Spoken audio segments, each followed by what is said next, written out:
of the medical profession to provide more effective and safer methods of making that possible. Yes, but the point here that it will be, you're saying, no hospitalisation, therefore easier, if you like, for a woman to terminate a pregnancy in the early stages. Will that mean a dramatic increase then in the number of abortions? I believe that there will be no dramatic increase in the number of abortions.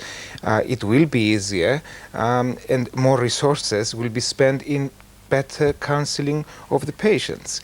I don't think that the most effective method of counseling or of providing a service is by making the service almost impossible. You cannot force people that do want to have an abortion not to have one by making it extremely difficult for them to have a termination. The end result is that they will seek an abortion and they will have it at a much later stage of pregnancy and in a much more dangerous way. We are not advocating abortion for those that do not want to have an abortion, but simply we believe that the new pill will make it easier and more safe and cheaper and at an earlier stage of pregnancy for those women that do want to have an abortion. What sort of age bracket do you think will use this pill if it does come into this country over here? What, young women? The same group of women that are having abortions at the moment. I don't think that the pill will alter the mechanism that is presently in operation for seeking or having an abortion. Briefly, do you think we'll see this pill in this country? I hope so. Dr. Nicolaides, thank you very much for joining us on Sky World News tonight. Thank you.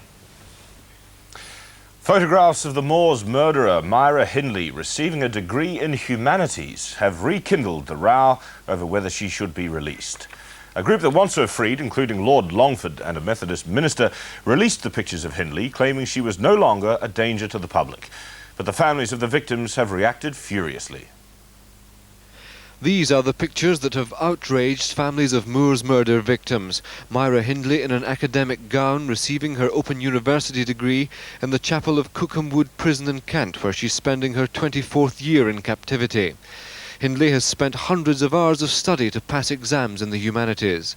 The pictures have been released by a group of campaigners who say that the woman seen today is changed from the one who, with Ian Brady, carried out the horrific murders of children. The other woman, the one with bleached hair and staring eyes, belongs to the past. Hindley helped murder 5 children whose bodies were buried on Saddleworth Moor in Lancashire. Those campaigning for her freedom say there's not the slightest possibility of her ever getting involved in anything like that again.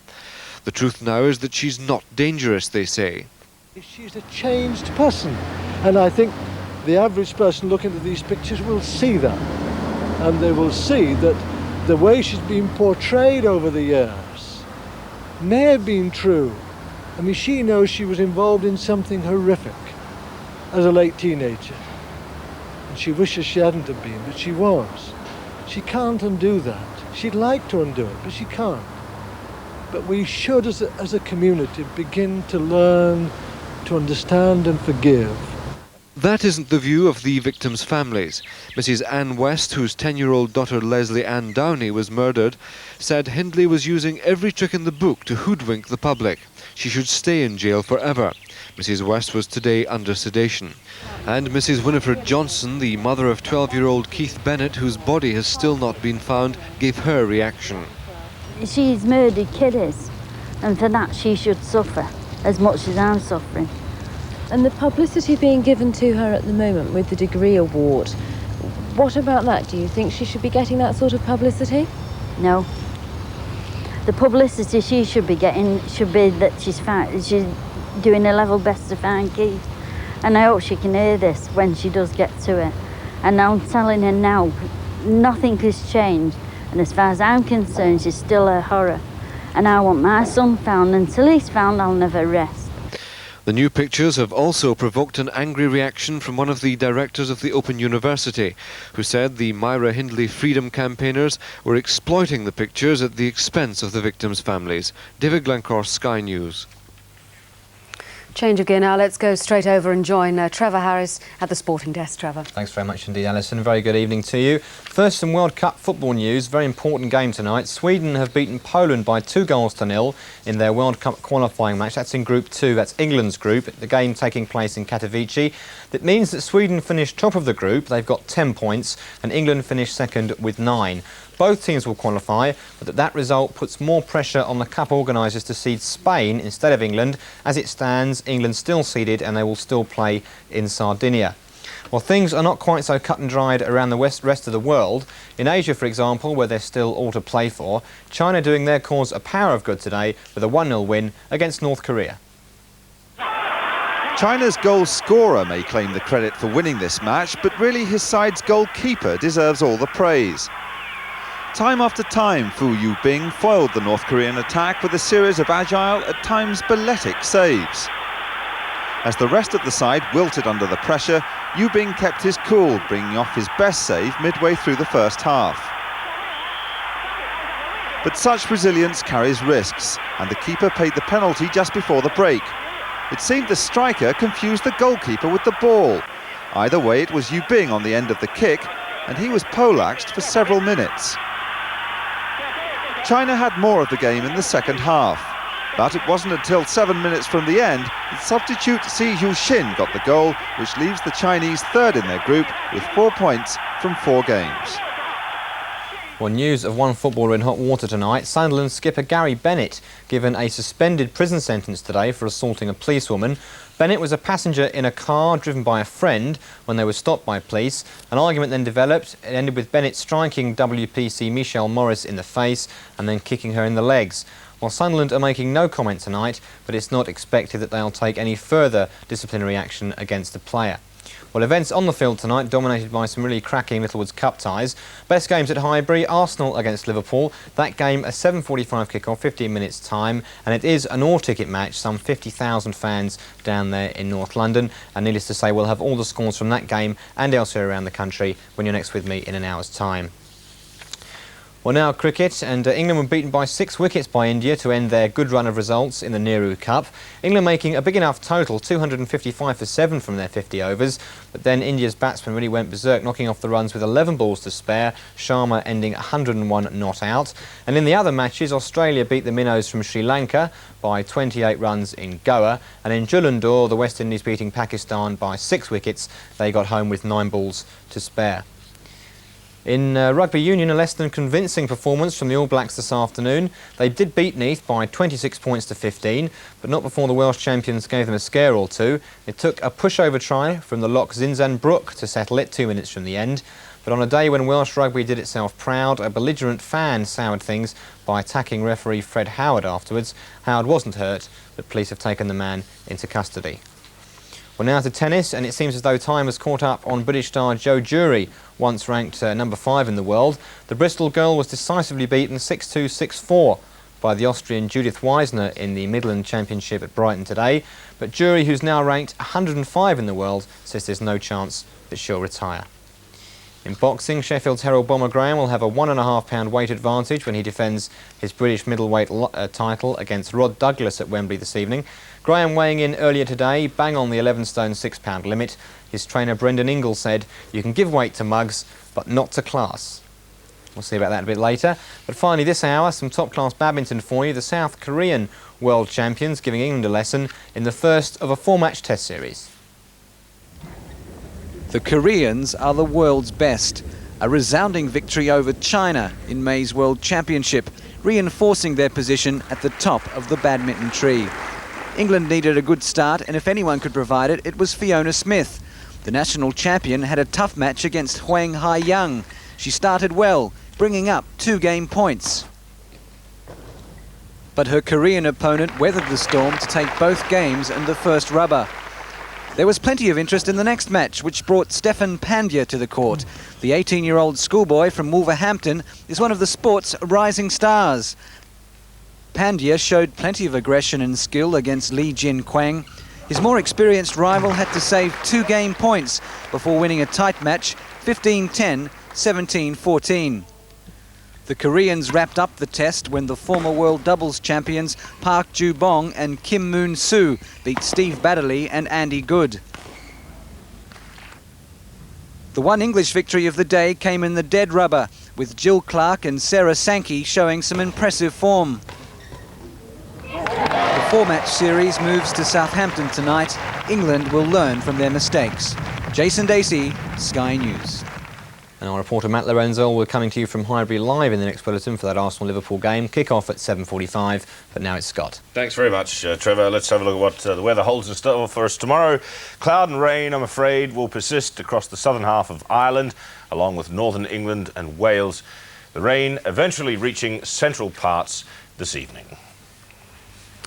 The top line, again, the government defends the decision to freeze child benefits for the third year running. That's just about it from Scott and me for the moment. Stay tuned, though, to Sky, because The Reporters is coming up next, and we'll be back very soon.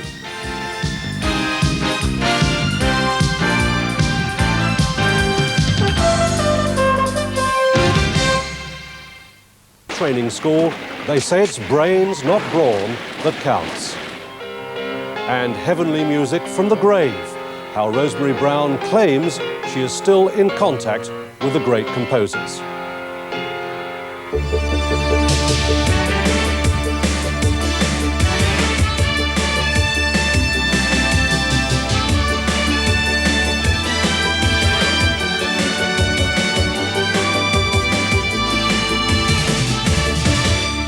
Hello, I'm Bob Friend, and welcome to The Reporters. Today's world, it seems, is fraught with danger, muggings, kidnappings, and ransom demands from terrorists, to name but a few. So in a move for protection, businessmen now tend to employ personal bodyguards. Last year in America, the security industry was worth $40 million.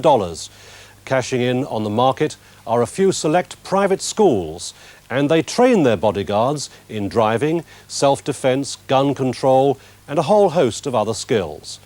But as Ed Bradley from CBS's 60 Minutes found out, it takes brains, not brawn, to do the job well. This guy is a much less of a threat than this one. And why? Would you? Who are these people trying to figure out these pictures? They are former security guards, cops, prison guards, also PhD candidates, secretaries, systems engineers, restaurant managers, all looking for a career change, even a race car driver. Why is this red-faced man less dangerous? I consider this a bluff. Absolute indication that the guy is going to talk me to death. And why? Because the face gets red with blood, and it is not a reaction of a survival instinct. You know, when the body feels like it's under attack, what it does is shut the blood vessels down. So the face goes pale, and that's why this guy is scary. You had better take a step back. But how much of what they learn in class do students remember in an actual situation? We tried to find out. This man is a real-life business executive who knew that we were filming in this restaurant as part of our report on ESI. He also knew that scattered among the customers were bodyguard trainees assigned to protect him. Can you guess who they are? How about this guy? What about the one in the red Hawaiian shirt? How about this woman? Or maybe this guy outside?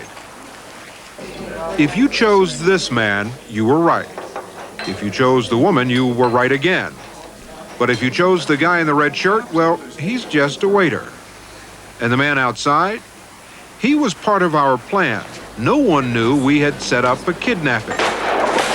He's the bad guy. He shot the bodyguard. Did this seem real to you when you came out? Yes, it did. I felt like I was being protected. They were all around me. I felt very comfortable. And I didn't know this was going to happen, by the way. And that's the way it is in real life. In this case, his boudiguards failed. In fact, you had promised me. I thought that these guys wanted to film people in a restaurant. Well, you know, in your defense, you didn't lose your client. You just lost your life. Excellent. Thank you, sir. Let's go back and see what went wrong. Their biggest mistake?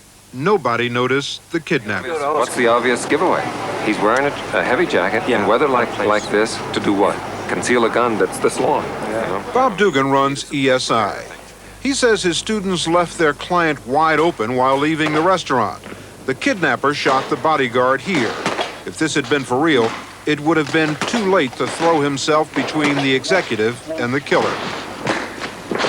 They walked their client right into the trap. The executive would have been kidnapped, maybe killed. It all could have been avoided if someone had checked outside the restaurant. That's called advance work. And that kind of thinking things through, that routine, must always be done. The factor that is always against you is that nothing ever happens, ever, until the instant that it does, and it's over in less than a second and a half. So you live your whole life in utter boredom, waiting for the crisis to occur. From his headquarters in Aspen, Colorado, Bob Dugan has been turning out executive protection experts, bodyguards, for corporate America since 1981. He started small that first year with only 30 students. This year, 120 paid $6,000 each for the 2-week course. Dugan has an unusual background. He is a martial arts expert. Hitting here, hitting here. He used to be a Marxist revolutionary who at one time lived in South America and robbed banks for his cause. You were arrested at one point? Yep, and deported several countries, tortured in one. Have you ever killed anyone? No. I was certainly willing to take up arms, and if someone would have died, it would have, I guess I would have felt, morally correct. Okay, shooter ready?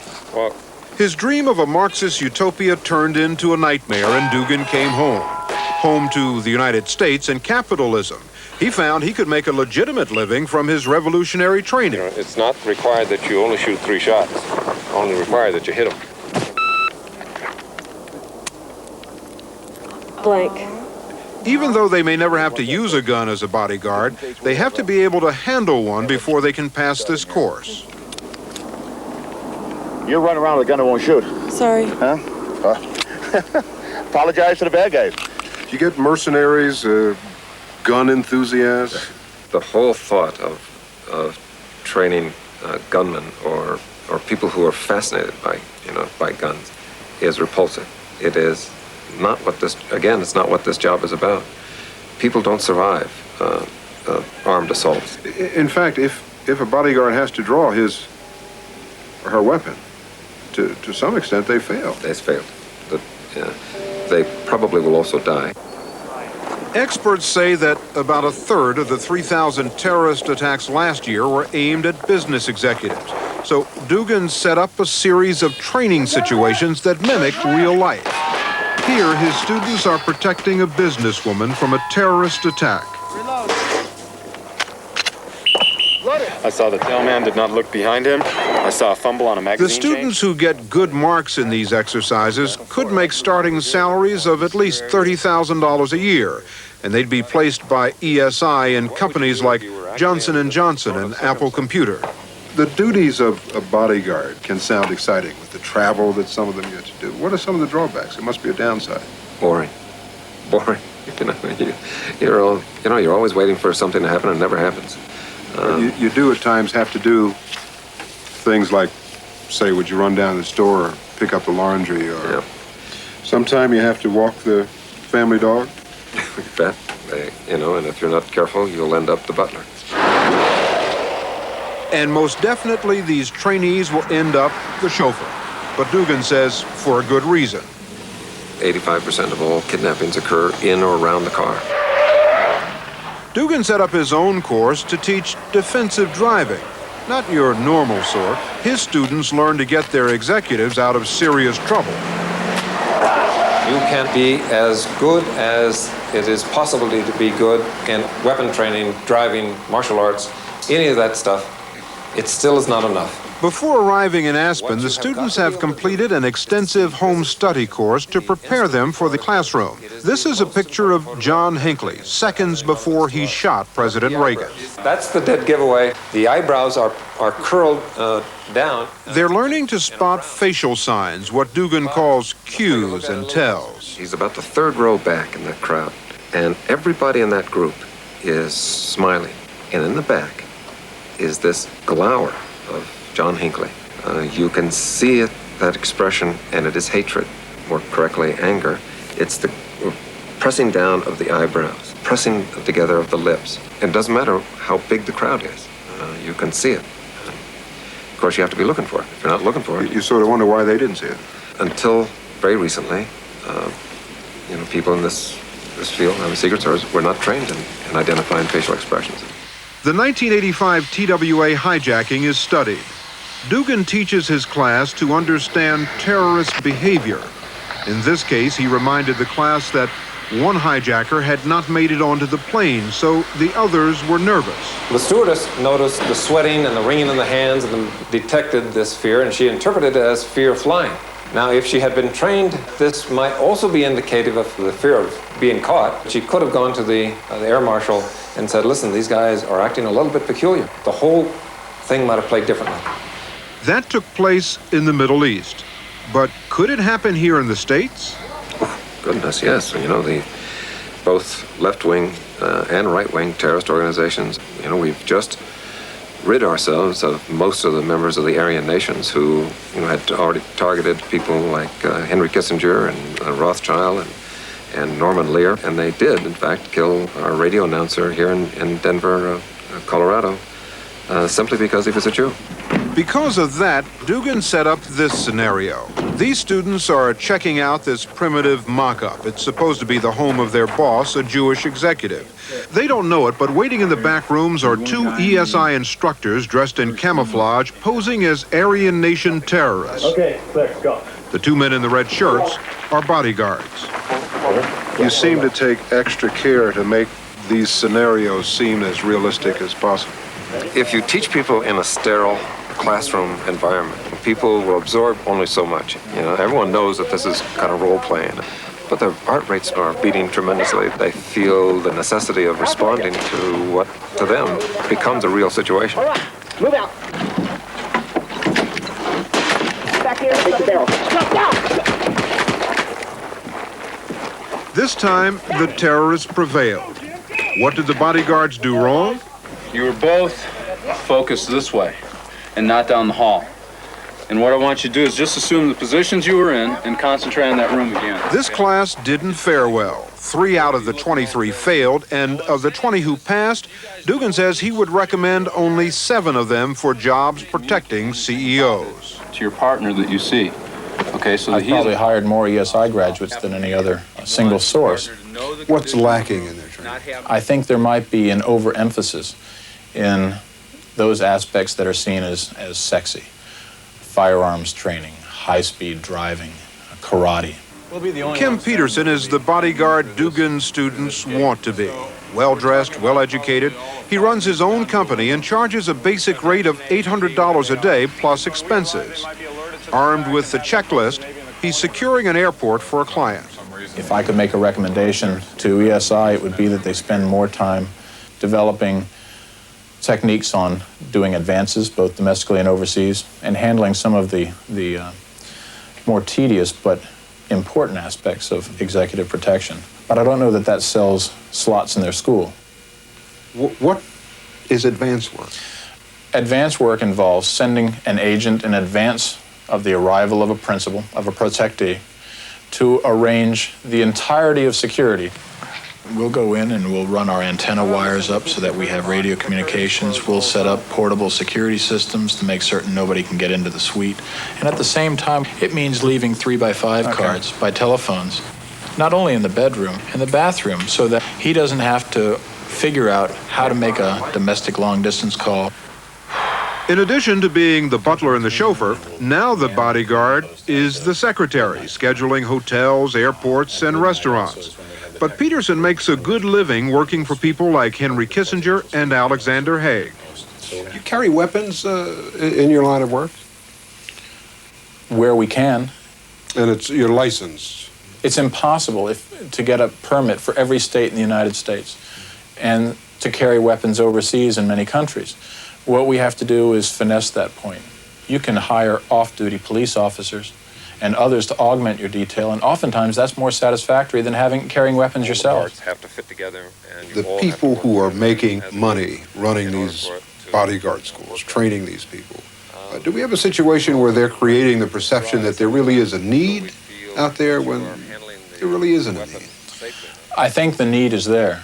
I think the need probably is greater than what ESI can even provide in graduates. Any idea what the limits are? I mean, how big can it get? One need only look at the New York Times or the Washington Post and see the kind of crimes that are being committed against executives in Europe to see that the need is real. And Bob Dugan and his school have been going to the bank on that need.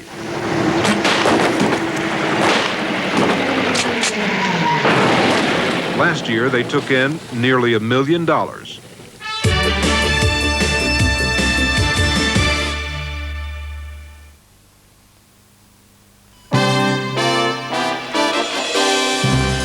Child benefit has been frozen for the third year running, but almost all other benefits are to be raised in line with inflation.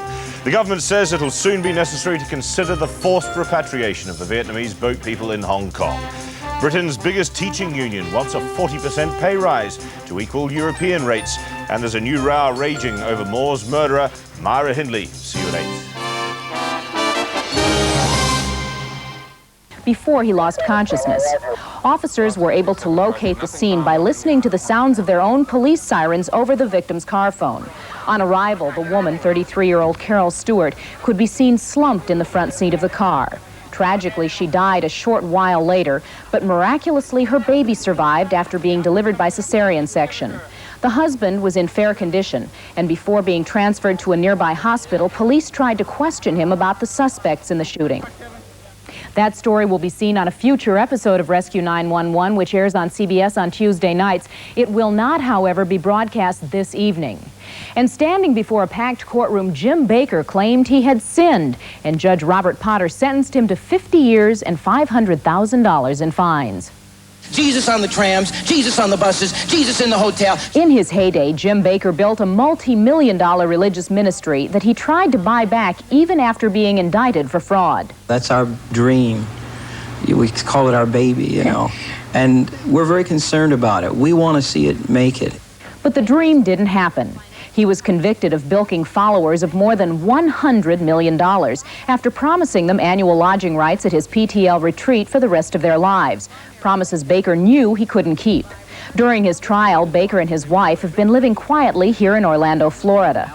But it was the couple's flamboyant lifestyle that captured the nation's attention, especially the couple's stay last year in Malibu, living next to Johnny Carson. I did go to Johnny's house. Now, he says we're his Now, we were just visiting 2 houses down. That's now, right. we didn't just go there. The trial has taken its toll on Jim and Tammy, but Baker has told his followers, no matter what happens, he believes God has forgiven him. Baker will not be eligible for parole for at least 10 years. Baker had been convicted on 24 counts of fraud and conspiracy earlier this month. And actor Ken Swafford, serving a 28-month sentence on a felony drunk driving charge, may have a chance for freedom earlier than he thought, as the judge who sentenced him is now rethinking the severity of that sentence. I'm hoping for a miracle a day so that maybe it'll go away. Ken Swafford didn't get his miracle after we talked to him in June. He was sentenced to 28 months in jail for a drunk driving accident. Last December, the actor's car hit an automobile driven by recording engineer George Charujas, who suffered a broken back. His eldest son, Paul, was in a coma for a week. A second son, Stephen, suffered a fractured skull and pelvis. However, 2 weeks ago, a judge decided to cut a year off Swafford's prison time, and Charujas was outraged. I was shocked and very upset because I thought that when he originally imposed the sentence that he did, he sent a very clear message to the public that you can't drink and drive without paying a serious price. The judge claims he didn't know why he'd sentenced Swafford to more than 2 years in the first place. Swafford's attorney says reducing the actor's jail time was just. Mr. Swafford does have, I believe, 4 children of his own, and it has created a severe hardship on his family also. However, Charujas and his family have yet to receive restitution, and they say they are still suffering. Physically, we will never be the same again. Emotionally, we'll carry those scars with us forever. But I'm just grateful that my children are alive, and I think, if anything, I appreciate them more than I ever did before. The single reached #1 in 10 countries, and its accompanying dance is sweeping the globe as it sweeps people off their feet. Lambada is more than just a sound, it's a movement, and the subject of our Inside Story for today.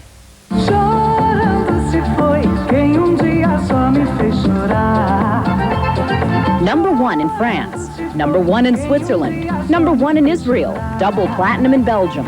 After 30 years of the mashed potato, the fruit, the fly, the Watusi, and the twist, this is being touted as the dance of the 90s. It's called lambada, and it has taken Europe by storm. Lambada was like a hurricane. It was the biggest single hit we have ever had in France.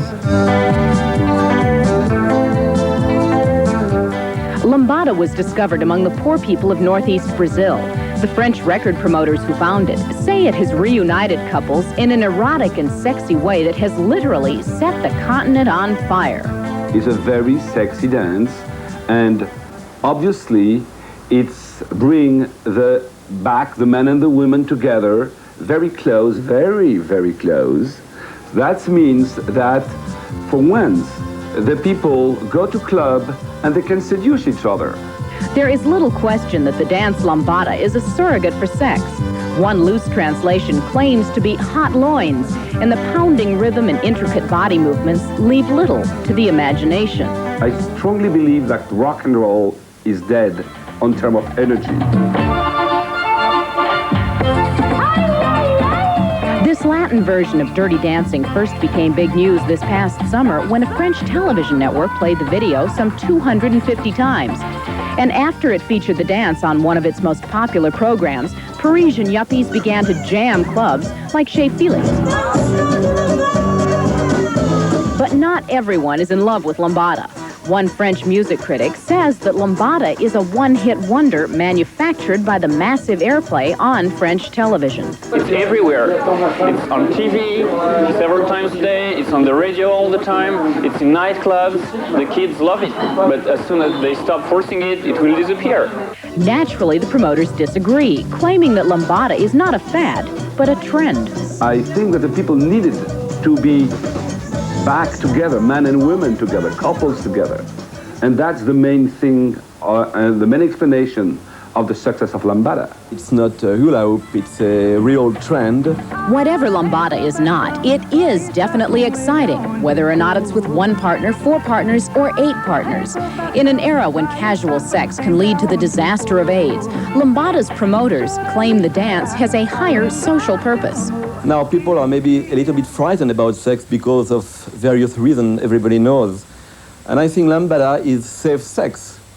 I mean, you cannot catch anything when you dance lambada. The raw sexual energy of lambada may or may not produce the dance of the 90s. But if it should become a success in the U.S., dancers will no longer be heading for the discos. They'll be sweating it out in lambaderias.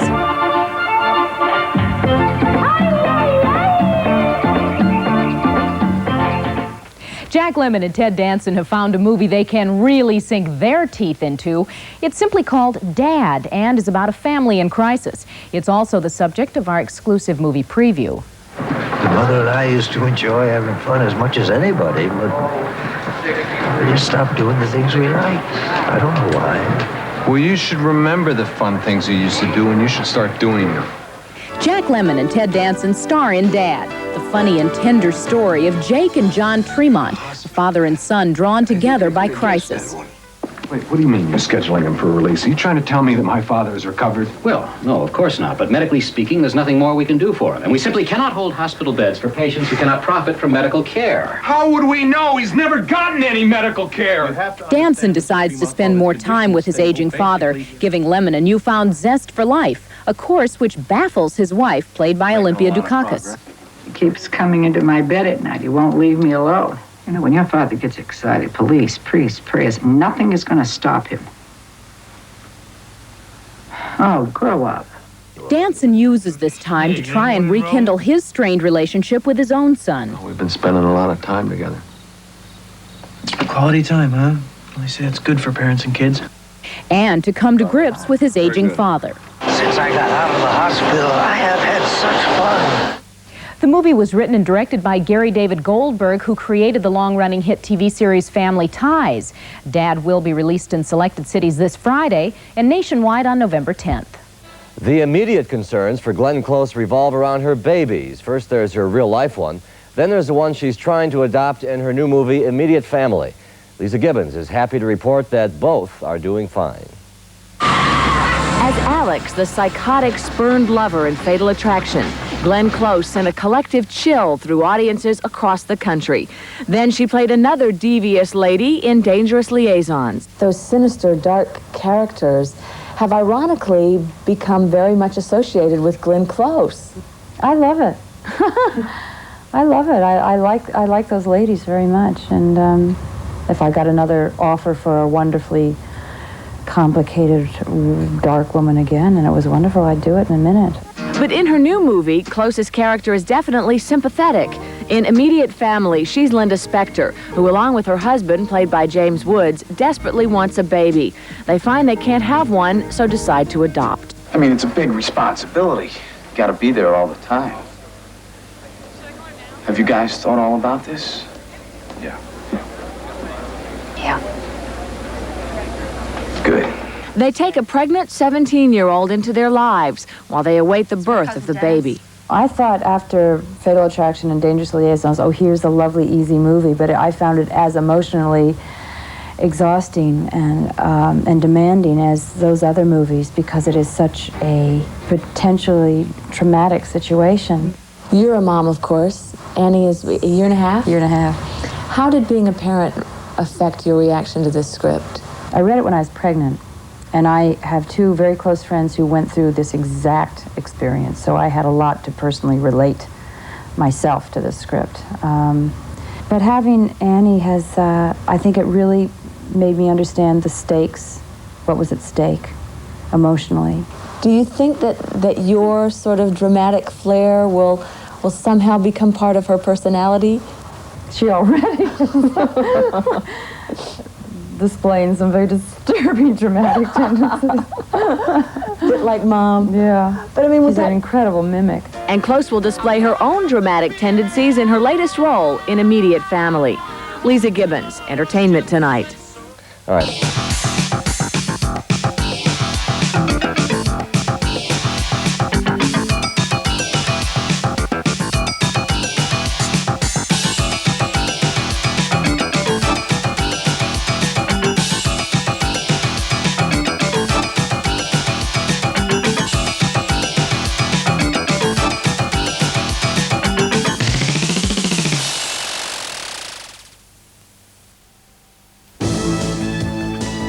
We dash off next to Belgrade for an hour of grueling, gripping action at the Judo World Championships.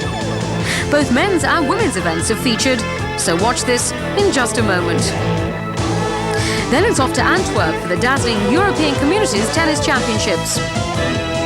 John McEnroe aims to win again this year and perhaps carry off the glittering diamond-encrusted trophy for keeps. And we dash across Europe to Poland to see 2 hours of World Cup football, featuring the Group 2 match between the Poles and Sweden. And finally, we see some more of the tennis from Antwerp.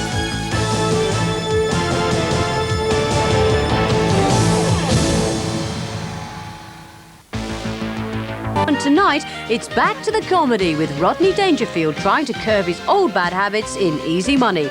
That's at 4 tonight on Sky Movies. Get into top gear with Car Trouble. A marriage is put to the ultimate test. We can't afford it, Gerald. It's a bargain. With a new car. You are banned from driving this car, Jacqueline. Let me make myself perfectly clear. This is a classic. The after-sales service was unsurpassed. We're moving! Starring Julie Walters and Ian Charleston. Car Trouble. Thursday at 10 on Sky Movies. Right now, we're handing over to one of Britain's most inventive and controversial movie makers, Peter Greenaway, for the first of his films in tonight's... We are, and we insist on treating them like adorable little morons. What are you saying? Patty can learn things I can't learn? Patty, which one of these is the square root of 8,649?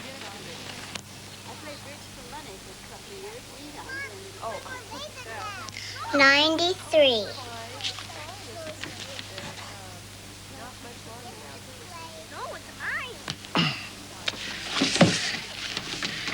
They're like sponges, Gil, just waiting to absorb.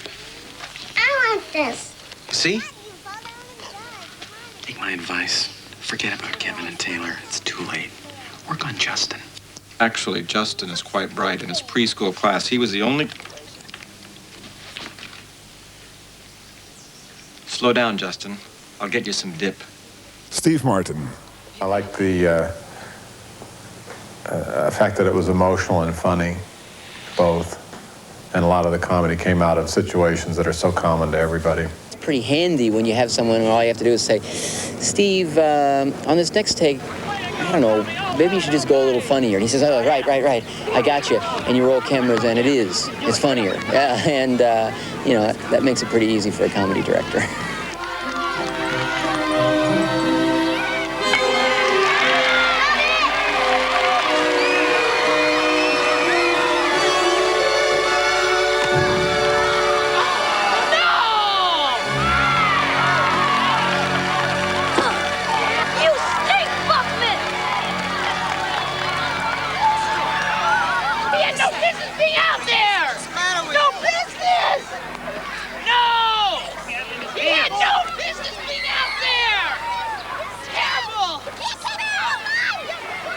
Met zijn oudste zoon Kevin heeft Gil nogal wat problemen. Gil steekt veel tijd in de opvoeding van Kevin, maar hij is bang dat zijn zoon hem later dingen kwalijk zal gaan nemen. Why'd you make me play second base?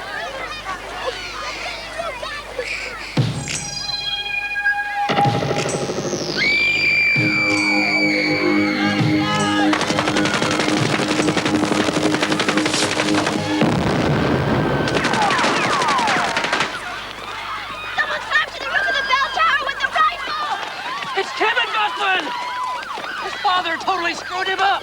What's he yelling? You made me play second base. I'm sorry. I did the best I could. Nice shot, son. It's important to be supportive. Come on, let's sing one of the old tunes. When you're sliding into home and your pants are full of cold diarrhea.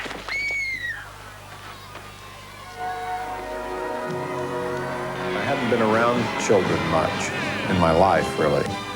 And on this movie, I'm around hundreds. And I was worried about getting a rapport with them when I came on the set and how they were going to react to me.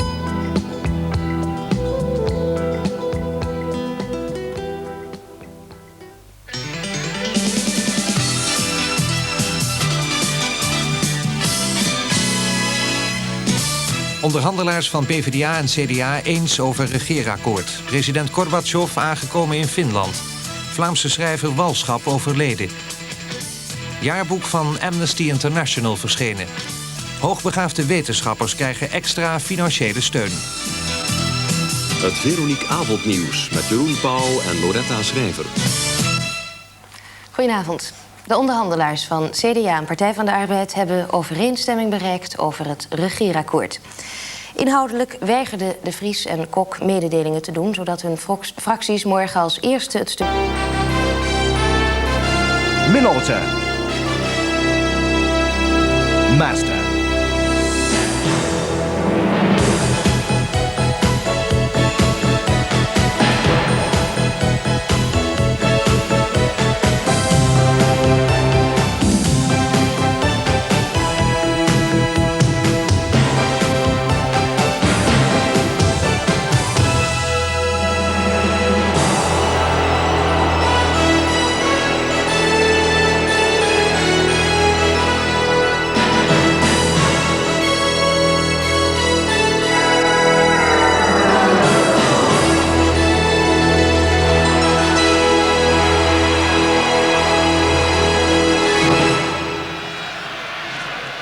On Eurosport tonight, we pick up the trail to Italy and the World Cup finals. With 8 teams already sure of qualifying, we could add 2 more European names to that list tonight.